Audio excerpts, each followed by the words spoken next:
sustitutos para la oración, porque no hay absolutamente nada con lo cual usted pueda sustituir la oración.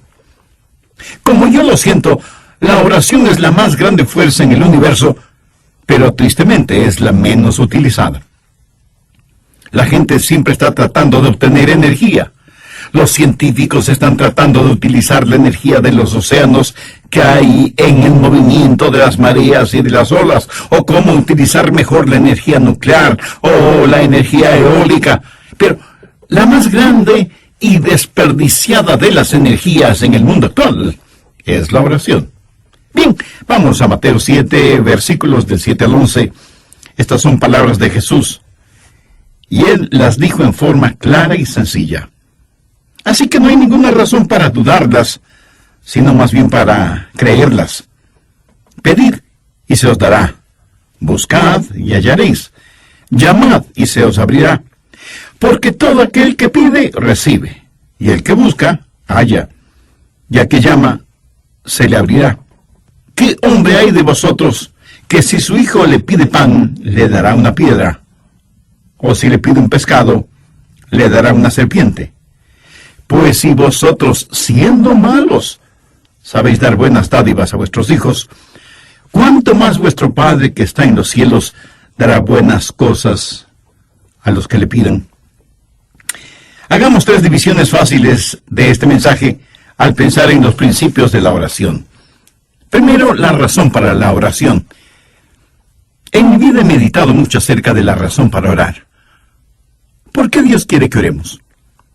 Jesús enseñó en forma sencilla y clara que nuestro Padre Celestial sabe de las cosas que tenemos necesidad aún antes de que las pidamos, ¿verdad? Entonces, ¿por qué tenemos que decirle lo que necesitamos? ¿Y por qué tenemos que pedirle lo que Él ya ha determinado darnos? Porque nos ama. ¿Alguna vez usted ha pensado en el misterio que significa la oración? Por último, ¿por qué oramos? Veamos Mateo 6, los versos 7 y 8. Y orando, no uséis vanas repeticiones como los gentiles que piensan que por su palabrería serán oídos. No hagáis, pues, semejantes a ellos, porque vuestro Padre sabe de qué cosas tenéis necesidad antes de que vosotros le pidáis. En estos versículos aprendemos ciertas cosas. Primero, no oramos para impresionar a Dios. Usted no tiene que ser un Cervantes o un experto en el idioma español. Tampoco tiene que ser un poeta para utilizar un lenguaje florido. Usted, por mucho que se esfuerce, no puede orar para impresionar a Dios. Segundo, usted no ora para informar a Dios, porque el Padre Celestial conoce cuáles son sus necesidades. Tercero, oramos a Dios para invitarle a que trabaje en nuestro corazón y nuestra vida. Y si alguien me pregunta, pastor, ¿por qué debemos hacer eso? Permítame darle 3 razones para hacerlo. Primero, es lo que yo llamo el factor delicia. Verá, Dios quiere que le amemos y quiere tener comunión con nosotros. Dios puede administrar este universo sin nuestras oraciones. Pero si Él lo hiciera así, usted y yo no tendríamos el privilegio de trabajar con Él y tener comunión con Él. En el capítulo 15 de Juan, Jesús se refirió a sí mismo como la vid verdadera, y nosotros somos los pámpanos. Y en Juan 15:4 Jesús dijo, permaneced en mí y yo en vosotros. Como el pámpano no puede llevar fruto por sí mismo si no permanece en la vid, así tampoco vosotros si no permanecéis en mí. Jesús está haciendo énfasis en la realidad y la necesidad que tenemos de permanecer en Él, porque sin Él nada podemos hacer. Y en el verso 7 Jesús dijo, si permanecéis en mí y mis palabras permanecen en vosotros, pedid todo lo que queréis y os será hecho. La oración es la manera que tiene Dios de que nos peguemos a Él. Es una manera de que nosotros habitemos en Él y Él en nosotros hasta que tengamos la misma clase de unión, de fusión que existe entre la vid y los pámpanos. Nosotros no lo podemos hacer sin Él y Él no quiere hacerlo sin nosotros. Una vez recibí la llamada del rector de un colegio invitándome a que vaya a dar una serie de mensajes. Yo le dije que me hubiera gustado mucho hacerlo, pero que mi agenda no me lo permitía. Y él me dijo, si le mando un piloto, vendría. Y yo, titubeando, le dije que no estaba seguro. Y me dijo, tenemos un piloto muy bueno, es piloto de un avión jet. Bueno, terminé aceptando la invitación. Y fui al aeropuerto, al lugar señalado. Y sí, ahí estaba el piloto. Pero el avión no era ningún avión jet, sino una pequeña avionetita que parecía de juguete. De todas maneras, me subí y me senté junto al piloto rumbo al colegio en donde tenía que hablar. El piloto me preguntó, ¿sabe cómo manejar una avioneta? Y yo le dije que no. Y cuando él me preguntó si me gustaría pilotear esa avioneta, yo le dije que me encantaría. Estábamos sentados muy juntos, lado a lado, y él comenzó a decir, señalando cada cosa, muy bien, esos junto a sus pies son los pedales, este es el panel de instrumentos, estos son los controles y el volante, y comenzó a decirme que haga esto y eso, y que mueva esta palanca, que empuje este botón, etcétera, etcétera. Y de pronto me doy cuenta que estoy piloteando el avión. ¡Qué emoción tan extraordinaria sentí! Pero quiero decir, sin ninguna sombra de duda, que yo no hubiera podido hacerlo si ese piloto no hubiera estado a mi lado. No lo hubiera podido hacer. Él pudo haber volado esa avioneta sin mí, pero yo no lo hubiera podido hacer sin él. Pero él me dio el privilegio de pilotear esa avionetita con él. Fue una experiencia maravillosa que nunca lo olvidaré. Y mientras volábamos juntos, hubo una especie de unión invisible entre los dos. Invisible, pero tremendamente real y fuerte. Tuvimos comunión. Y yo dependí de él, aprendí de él, y él me permitió compartir la responsabilidad y privilegio de sus deberes. Y no pude dejar de pensar, esto es como la oración. Nosotros no lo podemos hacer sin Dios, y Dios no quiere hacerlo sin nosotros. Pero cuando Él nos permite que cooperemos con Él, tenemos la emoción de ayudar a Dios en el manejo de su vasto universo. La oración es genuina cuando permanecemos en Él y Él en nosotros. Segundo está el factor del desarrollo. Sabía que la oración es una de las formas en que crecemos. O sea, nos desarrollamos en oración. Veamos nuevamente Juan 15:7. Si permanecéis en mí y mis palabras permanecen en vosotros, pedid todo lo que queréis y os será hecho. Algunas veces oramos y parece que no llega ninguna respuesta. Y comenzamos a estudiar la palabra de Dios, comenzamos a buscar el rostro de Dios y empezamos a crecer en gracia y en el conocimiento de nuestro Señor y Salvador Jesucristo, hasta que llega la respuesta que puede ser sí, no o espera. Un jovencito puede tener un interés particular por una muchacha y quiere tener una cita con ella. Así que le pide una cita y ella le dice que no. Y él se pregunta, ¿por qué no querrás salir conmigo? ¿Será que tengo mal aliento? Así que presta más atención a su higiene dental. Y le vuelve a pedir una cita y ella nuevamente le dice que no. Ahora él se pregunta, ¿será cuestión de mi aspecto en general? Y pone más atención en tener las uñas limpias, en cortarse el pelo y en ponerse ropa limpia. Luego le pide a la chica salir con él y nuevamente ella le dice que no. El pobre muchacho está desconcertado y piensa, debe ser algo más. Tal vez mis modales. A lo mejor la forma en que como. Y él mejora notablemente sus modales sociales y nuevamente, ya casi sin ninguna esperanza, él le pide a la chica que salga con él y para su sorpresa, ella le dice que sí. ¿Qué sucedió? Que en todo ese proceso de querer salir con ella, él estuvo mejorando su manera de ser, sus modales, su aspecto físico, tratando de que ella le acepte. En otras palabras, él estuvo creciendo en forma integral.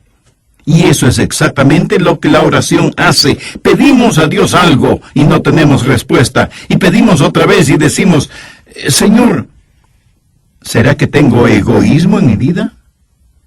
¿Será mi falta de fe? ¿Será mi poco interés en estudiar tu palabra? ¿Será mi falta de entrega y compromiso contigo? Mi amigo, la oración no solo es una delicia, sino que también es una forma de desarrollo. Nos ayuda a crecer en la gracia y conocimiento de nuestro Señor y Salvador. Tercero está el factor de dependencia. Dios nunca quiere que vivamos independientemente de Él. Si Dios fuera a hacer las cosas por nosotros en nuestras oraciones, fracasaríamos en tener la clase de dependencia que debe existir entre la vid y los pámpanos. Sería trágico si Dios administrara este universo sin tomarnos en cuenta para nada, porque no conocemos la delicia de la oración. Nunca conoceríamos del crecimiento y el desarrollo que viene con la oración. Así que, sea que entendamos la filosofía de la oración o no, sabemos que Dios nos ha invitado a orar y nuestro Señor nos manda que oremos. ¿Qué es lo que pedimos en la oración? En Mateo 7:7 Jesús dice, pedid y se os dará, buscad y hallaréis, llamad y se os abrirá. Observemos esto. Primero, pedid. Simplemente pedir. Dios nos ordena que pidamos. ¿Sabe usted que el gran problema en la oración no es la oración no contestada, sino la oración no ofrecida? Miremos lo que dice Santiago 4:3. Pedís y no recibís. Jesús dice que debemos pedir. La oración no ofrecida no solo es una tragedia, sino también un pecado. En Lucas 18:1, Jesús se refirió a la necesidad de orar siempre. Y también enseñó que debemos velar y orar. Anota el margen en Filipenses 4:6. Por nada estéis afanosos, si no sean conocidas vuestras peticiones delante de Dios en toda oración y ruego con acción de gracias. La oración debe ser algo tan natural, tan normal como el respirar. Pablo dijo que debemos orar por todo, porque si le interesa a usted, también le interesa a Dios. Ahora, si usted no puede orar por algo, o sabe que sería erróneo orar por algo, entonces también es erróneo el hacerlo. No divida su vida entre lo secular y lo sagrado. No diga, bueno, oraré si voy a predicar un sermón, pero no tengo que orar cuando voy de pesca. ¿Cree usted que hay algo de malo en orar a Dios cuando va de pesca? ¿O cuando va a jugar su deporte favorito? ¿O cuando invierte tiempo en sus pasatiempos? Años atrás, junto con unos amigos, estuve en Cabo Cañaveral, en la Florida. Estuvimos pescando. No había ido de pesca por mucho tiempo. Tenía mi caña de pescar, mis anzuelos, la carnada, absolutamente todo. Y en el lugar en donde fuimos a pescar, yo estaba un poco lejos de mis amigos, con el agua hasta mis rodillas. Y a la distancia podía escuchar las voces de mis amigos atrapando peces. Y yo no pescaba nada. Y oré y dije, Señor, no estoy pescando nada, mientras que mis amigos aparentemente sí lo están haciendo. Señor, tú sabes que he estado trabajando muy fuerte y que a los tiempos vengo a pescar. Ayúdame a pescar, no un pez chiquito, sino uno realmente grande. Y lancé una vez más el anzuelo con la carnada en el agua. De pronto, la línea se tensó, y yo también. Entusiasmado comencé a enrollar la línea y de pronto la trucha más grande que he visto en mi vida estaba frente a mí. Era una trucha que pudo haber ganado cualquier concurso por peso y tamaño. Unos momentos antes le había pedido a Dios que me ayude a atrapar un pez grande. Y ahí estaba un pez no solo grande, sino enorme. ¿Sabe lo que hice de inmediato? Le agradecí a Dios y le dije, Señor, eso fue formidable. Déjame atrapar otro más. y Dios me bendijo 3 o 4 veces más. Ahora, usted puede pensar que eso fue un poco frívolo. Permítame decir algo. Ninguno de nosotros tiene nada que hacer si es que no podemos orar por lo que hacemos, no importa lo que sea. Si usted no puede orar por algo, entonces no tiene por qué hacerlo. Si algo usted no le puede pedir a Dios, entonces no tiene por qué desearlo. La Biblia dice, en todo con oración y súplica. ¿Puede usted pensar en algo que sea demasiado grande para Dios o demasiado pequeño para que no lo note o para que lo note? Piénselo. Pablo en Filipenses 4:6 dice, por nada estéis afanosos, si no sean conocidas vuestras peticiones delante de Dios, en toda oración y ruego, con acción de gracias. Así que debemos pedir, y alguien me preguntará, pastor, ¿y qué si quiero algo incorrecto? Bueno, usted no pide lo incorrecto, pero sí le puede decir a Dios, Señor, estoy anhelando algo que es incorrecto, ayúdame a eliminar ese deseo de mi corazón. No importa lo que sea, preséntelo a Dios en oración. Nuestra responsabilidad es el pedir. La responsabilidad de Dios es el dar, siempre y cuando nuestro pedir sea de acuerdo a su voluntad. Pero no solo debemos pedir, sino que también debemos buscar. ¿Qué quiero decir con discernimiento? No solo que debe haber deseo, sino también discernimiento. Cuando usted está buscando, pudiera haber algo que usted no ve o algo que usted no conoce. Y si usted está buscando algo, quiere decir que es algo que está perdido. O no se sabe. Y usted está tratando de encontrarlo, de saberlo. Podríamos decir, está tratando de descubrir algo. Amigo, amiga, ¿ha descubierto ya la realidad de Dios en su vida? Para que pueda orar a Dios, primero tiene que conocer a Dios. Y para conocer a Dios, usted debe haber recibido en su corazón al Señor Jesucristo como su Salvador y Señor personal. Abra la palabra de Dios en Santiago 4:3. Pedís y no recibís, porque pedís mal. Si usted pide por algo erróneo, Dios no le va a bendecir. Dios no le va a dar. Pudiera ser que usted tenga una motivación egoísta. Pedís y no recibís, porque pedís mal, para gastar en vuestros deleites. Yo puedo pedir por necesidades personales, pero no puedo pedir por necesidades egoístas. Y pudiera ser que Dios mismo quiere que busque. Antes de darme lo que Él quiera darme, Él quiere que yo quiera más de Él que aquello por lo cual estoy pidiendo. Por eso Santiago 4:8 dice, acercaos a Dios, y Él se acercará a vosotros.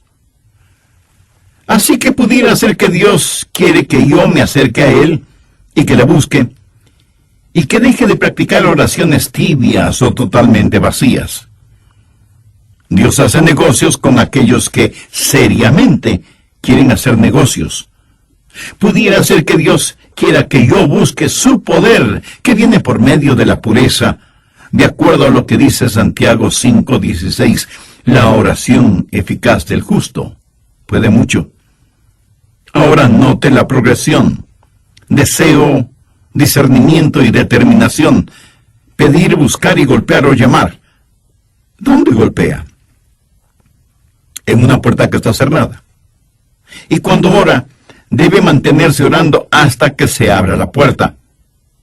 Eso sí, hay barreras que tenemos que vencer cuando oramos. Golpear. Este verbo está en tiempo presente y literalmente significa mantenerse golpeando. Pero a veces la respuesta de Dios es diferente. Pedimos una cosa y Él nos da otra. Y de hecho, a veces Dios nos niega ciertas cosas. Le pedimos algo y Dios nos dice, no, eso no es bueno para ti. No quiero que lo tengas. Estás pidiendo por un motivo equivocado. Por cierto, en algunas ocasiones la respuesta de Dios puede demorar. Y de eso estoy hablando este momento. Tenemos que golpear y mantenernos golpeando la puerta. Yo sé que esto es un poquito difícil de entender, pero es una verdad bíblica. Voy a tratar de ampliar este asunto de golpear o llamar. Busque Lucas 11:5. Jesús aquí está hablando acerca de la oración, y en Lucas 11:1 los discípulos le dijeron: Señor, enséñanos a orar. En todo esto el tema es la oración. Primero el hombre llamando, golpeando la puerta de su vecino, de su amigo, para pedirle que le preste un poco de pan. Está llamando a la puerta de alguien que conoce y que le ama, y le dice: tengo una necesidad, tengo visitas inesperadas, pero no tengo nada para darles de comer, y me sentiré muy avergonzado si no puedo servirles algo. Préstame 3 panes. ¿Qué es lo que sucedió? Veamos Lucas 11:7. Y aquel respondiendo desde adentro le dice: no me molestes, la puerta ahí está cerrada. Pudiera ser que todo esto de la puerta cerrada no signifique gran cosa para usted. Pero en esos días las cerraduras eran muy complicadas. No era nada fácil el abrir una puerta. Y mis niños están conmigo en la cama. No había un dormitorio para cada uno. Todos dormían en un mismo cuarto, y el levantarse significaba que todos lo hicieran. Y en la misma casa guardaban a los animales, los que también podían despertarse. Y los perros, los propios y los del vecino, comenzarían a ladrar. Por eso el hombre le contestó: no puedo hacerte este favor, lo siento mucho. Ahora note lo que dice el verso 8. Os digo que aunque no se levante a dárselo por ser su amigo, sin embargo, por su inoportunidad se levantará y le dará todo lo que necesite. Y yo os digo: pedid y se os dará. Buscad y hallaréis. Llamad y se os abrirá. Usted pide, ese es su deseo. Usted busca, eso es discernimiento. Usted llama, eso es determinación. Ahora, sea que usted esté de acuerdo o no, sea que lo entienda o no, amigo, usted tiene que llamar a las puertas del cielo, y a veces tiene que persistir en llamar para que sus oraciones sean contestadas. Vamos ahora a Lucas 18, empezando en el primer versículo. También les refirió Jesús una parábola sobre la necesidad de orar siempre y no desmayar. Ese no desmayar significa no dejar de orar. A veces oramos, llamamos a la puerta una vez, y una voz desde adentro nos dice que nos alejemos, y nos vamos. Dios no quiere que nos alejemos. Dios quiere que nos mantengamos pidiendo, buscando, llamando. Sigamos leyendo en Lucas 18. Había en una ciudad un juez que ni temía a Dios ni respetaba a hombre. Había también en aquella ciudad una viuda, la cual venía a él diciendo: hazme justicia de mi adversario. Y él no quiso por algún tiempo. Pero después de esto dijo dentro de sí: aunque ni temo a Dios ni tengo respeto a hombre, sin embargo, porque esta viuda me es molesta, le haré justicia, no sea que viniendo de continuo me agote la paciencia. Y el Señor dijo: oíd lo que dijo el juez injusto. ¿Y acaso Dios no hará justicia a sus escogidos que claman a Él de día y de noche? Se tardará en responderles. Usted me pregunta: pastor, ¿por qué Dios se queda en la cama y no se levanta a abrir la puerta de inmediato? ¿Por qué no me hace justicia frente a mi adversario ahora mismo? Porque Dios hace negocios con los que quieren hacer negocio. Y Jesús dijo que debemos mantenernos llamando, cualquiera que sea la razón. Necesitamos entender que la Biblia dice: por lo tanto, el Señor esperará para ser misericordioso contigo. En Mateo 15 tenemos la historia de una mujer cananea que tenía una hija atormentada por un demonio y le pidió a Jesús que la sanara. Jesús le contestó que él había sido enviado a las ovejas perdidas de la casa de Israel. Y cuando ella, postrándose, le suplicó ayuda, Jesús le dijo: no está bien tomar el pan de los hijos y echarlo a los perrillos. Oiga, ¿cómo se hubiera sentido usted?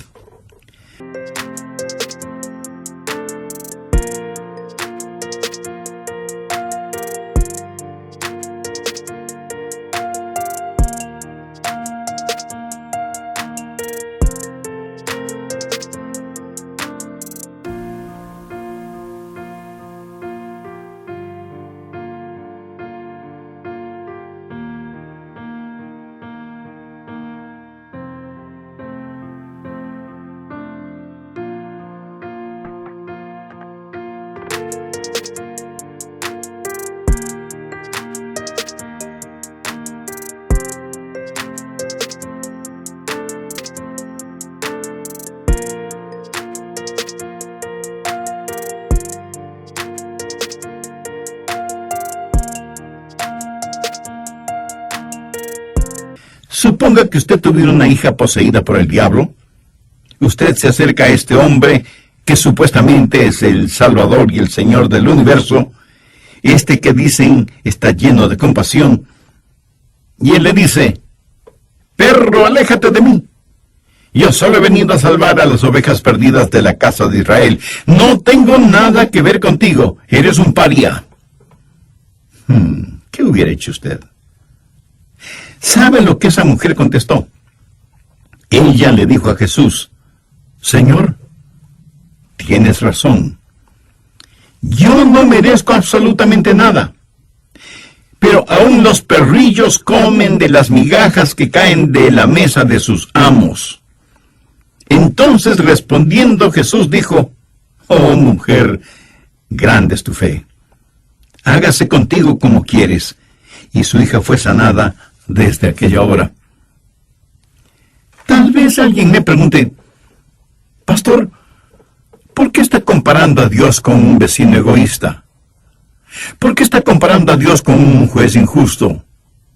¿Por qué le compara con una persona intolerante? Recuerde que lo relatado en Mateo 15 son acciones y palabras de Jesús. Pero Jesús no está diciendo que Dios es un juez injusto, o que es un vecino egoísta, o que no tiene respeto por las personas. Pero lo que la Biblia enseña es que necesitamos persistir en la oración. Necesitamos pedir si es que queremos recibir, y necesitamos buscar. ¿Hay algo que Dios está tratando de enseñarnos aquí? ¿Hay alguna pieza en este rompecabezas que no necesitamos? Y cuando pedimos y cuando buscamos, entonces llamamos y seguimos llamando. En Primera de Reyes 18, Elías oró y cerró las fuentes de los cielos, y no llovió sobre la tierra por algunos años. Y luego Dios le dice a Elías que vaya donde el rey Acab y le diga que la lluvia vendrá. Leamos desde el verso 41 de Primera de Reyes 18. Entonces Elías dijo a Acab: sube, come y bebe, porque una lluvia grande se oye. De paso, recuerde que por años no había caído ni una sola gota de lluvia. Acab subió a comer y a beber. Y Elías subió a la cumbre del Carmelo y postrándose en tierra puso el rostro entre sus rodillas y dijo a su criado: sube ahora y mira hacia el mar. Y él subió y miró y dijo: no hay nada. Y él volvió a decir: vuelve 7 veces. Aquí está un hombre que ya sabía que iba a llover porque Dios se lo había dicho. Pero él ora no solo una vez, sino 7 veces. Y a la 7ª vez su criado le dijo: yo veo una pequeña nube como la palma de la mano de un hombre que sube del mar. Y él dijo, ve y di a Acab, unce tu carro y desciende, para que la lluvia no te ataje. ¿Por qué Dios no envió la lluvia la primera vez? No lo sé, pero no lo hizo, aunque había prometido que llovería. Pero el profeta tuvo que orar 7 veces. Demoras no son negociaciones, demoras no son negaciones. Y nosotros no podemos simplemente cosechar las bendiciones de Dios cuando están maduras. Dios tiene su propio tiempo y ni usted ni yo sabemos cuándo es ese tiempo. ¿Sabía que el mismo Señor Jesucristo llamó a las puertas del cielo?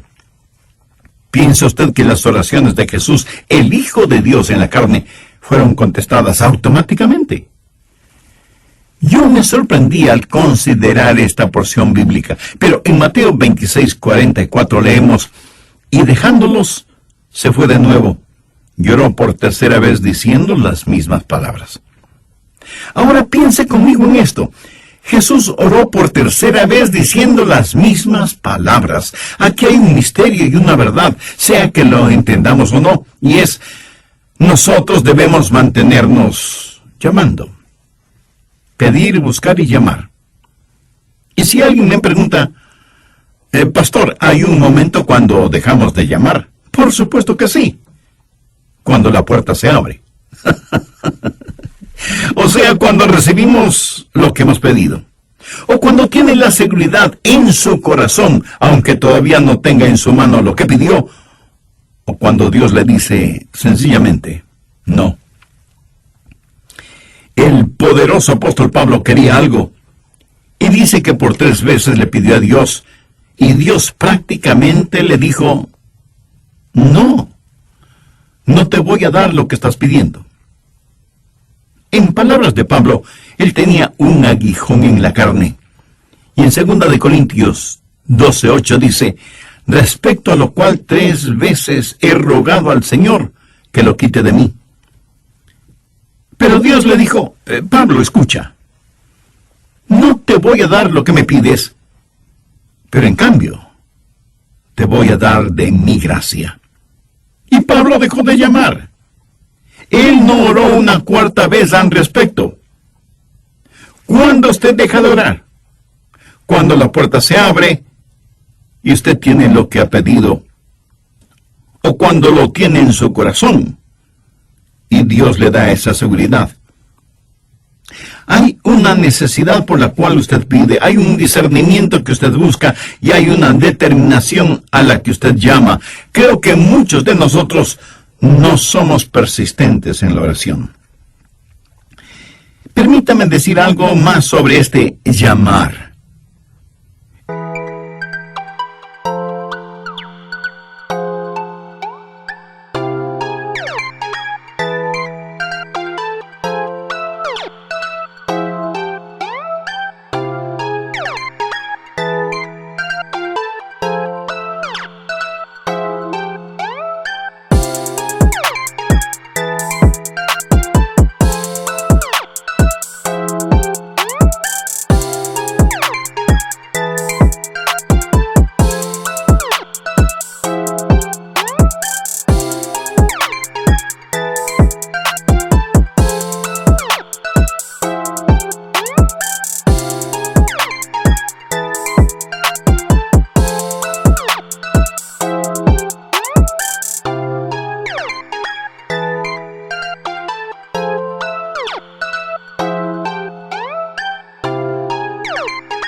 En un sentido, usted puede decir que Dios contesta todas las oraciones.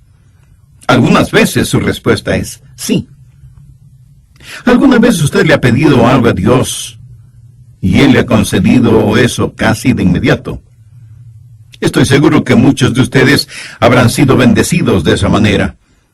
Mi amigo, hay cosas y circunstancias que de ninguna manera pueden ser simple casualidad, y que la única explicación racional es que son las respuestas directas de Dios a nuestras oraciones. Pero a veces la respuesta de Dios es no. Es cuando Dios dice: estás pidiendo algo erróneo, no te lo voy a conceder. Recuerde que Dios lo sabe todo, y aunque usted piense que lo que está pidiendo es bueno, Dios sabe que no lo es, y por eso no se lo da. En tal caso, no se enoje con Dios, más bien agradezca a Dios. Y algunas veces la respuesta de Dios es: espera. Es cuando Dios dice: voy a darte lo que pides, pero tienes que aprender a depender en mí.